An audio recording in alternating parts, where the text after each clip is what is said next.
Hello po, magandang hapon po. Ngayon po is 2:13 in the afternoon. Tsaka napakainit dito sa Germany. Para sa akin wala akong problema sa ganitong weather kasi yun ang gusto ko, mainit. So ngayong araw po, welcome nga pala sa channel SG Farmer's Daughter. Paki-subscribe po please yung mga hindi pa subscribes. Tayo po ngayon ay magha-harvest ng sibuyas or swivel kasi kailangan ko na po siyang i-harvest. Tara, tulungan niyo po ako.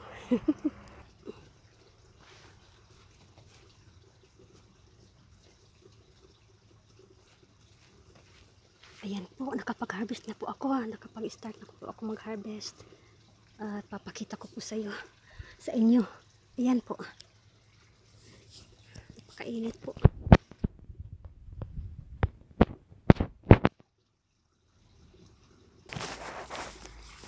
Ayan po mga kaibigan.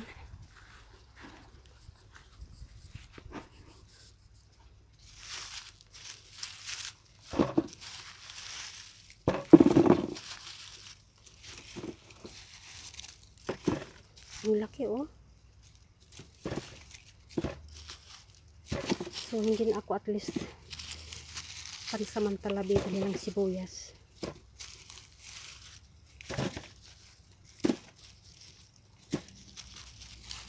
At ito ay papatuyuin ko pa.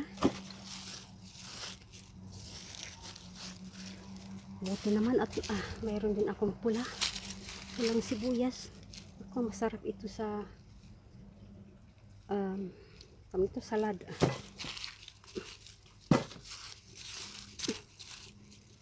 Ang patatas ko, malapit ko na rin i-harvest kasi wala na siyang mga dahon. Pag ang patatas wala ng dahon is ready na siyang i-harvest. At meron pa po akong sibuyas dito sa loob ng Gibix house. Ang tawag dyan is Gibix house. Ito. Oh my dear butterfly, labas ka. Wawa naman, lumabas ka. Mamamatay ka dito sa loob, mainit. Ayan po mga kaibigan.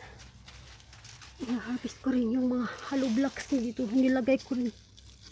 Ay nako, matigas ang lupa. Kailangan gamitan ko ng sandali. Ayan po. Dito sa loob, tinaniman ko rin ng sibuyas yung mga ng hollow blocks. Kasi sayang ang space na walang tanim. Ay yung kahit maliliit. At least may na-harvest. Ihalo ko na lang ito sa salad. Kahit maliit. Pero ang ganda.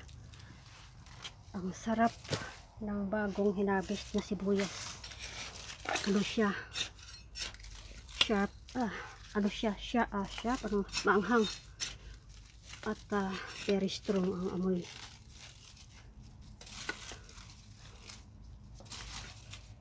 Ito pa oh.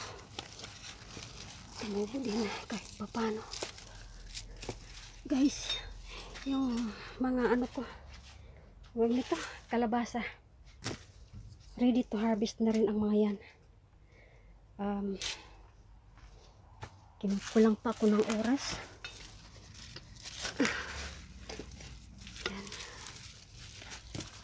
Harvest ko na siya ngayon din para isa